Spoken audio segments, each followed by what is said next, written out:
पास एक business plan है।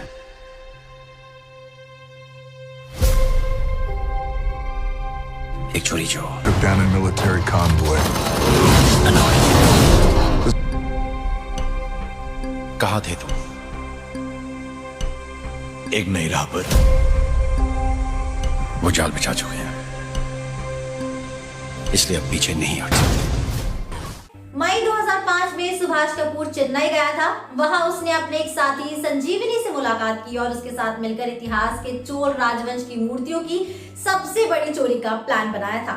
संजीवनी Ashokan Subhash Kapoor main idol supplier थे, जिसके लिए कीमती मूर्तियों को बाहर भेजना बच्चों के खेल जैसा था। संजीवनी बड़ी ही आसानी से ओरिजिनल एंटीक्स की नकल को सप्लाई करके पूरे सिस्टम को धोखा दिया करता था। और इस बार उसका टारगेट सुतमल्ली और श्री पुरंथन में सारे मंदिर थे, जिनमें कई मूर्तियां थी। संजीवनी ने मूर्तियों को चुराने के लिए उन 2 चोरों का इस्तेमाल किया और चोरी की मूर्तियों को कपूर तक पहुंचा दिया गया, जिसके बदले में उसे 2 करोड़ रुपए से ज्यादा पैसे मिल गए थे। चोरी का मामला पता लगने के बाद भी वो शांत था और सुभाष कपूर से काफी दूर था, लेकिन जब उसने खुद ही अपनी गैलरी में उन्हें बेचने के लिए रखा तो वो पकड़ा गया। इन्वेस्टिगेशन हुई तो कपूर के सारे काले राज सामने आ गए। कपूर भारत में चोरों की गैंग को काम पर रखता था, जो आइडल्स और एंटीक्स को चुराते थे और किसी प्रोटेक्टेड या फिर सेफ जगह पर आर्टी क्राफ्ट्स और पैसों की अदला बदली हो जाती थी।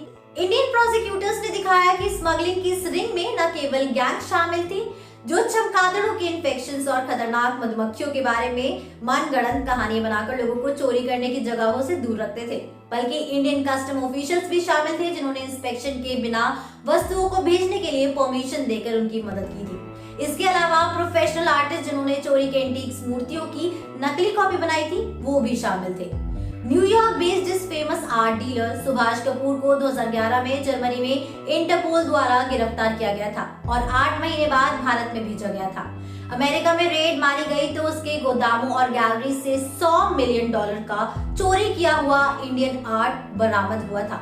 एक फेमस आर्ट डीलर जो बाहर से तो रेप्यूटेड रिच और क्लासी इंसान है, लेकिन असल में आर्ट की एक बड़ी स्मगलिंग किया करता था।